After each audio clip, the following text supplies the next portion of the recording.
샬롬. 9월 21일 맥체인 성경 읽기입니다. 세움북스에서 출간한 임승민 목사님의 해설입니다.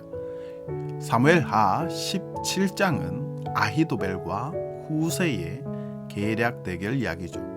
아히도벨은 최고의 계략가답게 치명적인 전략을 제시합니다. 다윗의 무리가 힘이 빠졌을 때 속기 추적해 치자는 거죠. 그런데 후세가 그 계략을 막았습니다. 다윗은 전쟁에 익숙한 사람이므로 함부로 달려들지 말고 시간을 두고 잘 정비해 싸우자고 하죠. 압살롬이 후세의 계략을 받아들입니다. 그 사이에 후세가 사람을 보내 다윗을 멀리 도망가게 합니다. 아히도벨은 자신의 계략이 먹히지 않는 것을 보고 이 역모가 실패로 끝날 것을 짐작합니다. 스스로 목을 매 죽죠. 압살롬과 다윗이 드디어 맞붙습니다. 본문에는 하나님 이야기가 한 번도 나오지 않습니다. 사람들의 계략 대결만 펼쳐지죠. 그러나 이 모든 사건들 뒤에는 하나님께서 계시죠. 하나님께서 아히도벨의 계략을 꺾으시고 후세의 계략을 세우셨습니다. 압살롬의 마음이 그렇게 움직이도록 하신 거죠. 하나님은 우리의 삶에도 이와 같이 개입하시죠. 초자연적인 역사가 아니더라도 사람들의 마음을 주장하셔서 하나님의 기쁘신 뜻을 이루어 가십니다. 성도가 하나님을 믿고 하나님의 뜻대로 살 수 있는 이유입니다.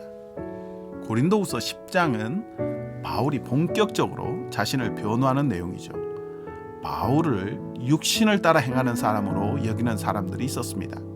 그러나 바울은 육신에 속한 무기가 아니라 하나님의 능력을 따라 싸우죠. 안타깝게도 고린도 교회 사람들은 겉으로 보이는 것에 쉽게 넘어갔습니다. 바울은 몸이 약하고 말도 시원치 않다는 사람들의 말에 넘어가 버린 겁니다. 그들은 자신을 열심히 칭찬하죠. 분수 이상의 자랑을 하는 사람들입니다. 반면에 바울은 오직 하나님께서 나누어 주신 범위의 한계를 따라 말합니다. 복음을 전하고 주 안에서만 자랑하는 사람이죠. 사람을 외모로만 평가하지 않도록 주의해야 합니다. 언변이나 크기에 속지 말아야 하죠. 화려한 말과 큰 규모를 자랑하면서 속이는 말을 하는 사람들이 참 많습니다. 정말로 진리에 기초한 언행인지를 따져보시기 바랍니다. 말 속에 그리스도께서 드러나고 계신지를 꼭 확인하시기 바랍니다. 에스겔 24장은 예루살렘이 망하는 날에 관한 기록이죠. 하나님은 에스겔에게 오늘의 이름을 기록하라고 말씀하십니다. 먼저 녹슨 가마의 비유를 주시죠. 이 가마는 예루살렘이죠. 녹이 슬어서 아무리 씻어도 벗겨지지 않았습니다. 결국 하나님은 이 가마를 숯불 위에 올려놓고 달궈서 녹을 완전히 소멸시키겠다고 말씀하십니다.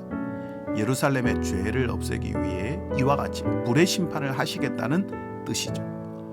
본문에는 충격적인 사건 하나가 기록되어 있습니다. 하나님께서 에스겔의 아내를 데려가신 일이죠. 그럼에도 에스겔에게 결코 슬퍼하거나 울지 말라고 말씀하십니다. 그날은 예루살렘이 망하는 날이기 때문이죠. 하나님은 이것이 표징이 될 것이라고 말씀하십니다. 예루살렘의 죄가 얼마나 깊은지 그리고 하나님의 진노는 얼마나 큰지 짐작해 볼 수 있는 사건이죠. 시편 72편은 정의의 나라를 바라는 기도입니다. 하나님의 판단력을 구하는 기도죠. 1절에 하나님이여 주의 판단력을 왕에게 주시고 주의 공의를 왕의 아들에게 주소서. 이것을 구한 이유는 공의의 심판을 하기 위해서입니다. 가난한 백성의 억울함을 풀어주고 궁핍한 사람의 자손을 구원하여 압박하는 자를 꺾기 위해서입니다. 하나님의 판단력을 오롯이 받는 왕은 나라를 정의 가운데 다스리죠.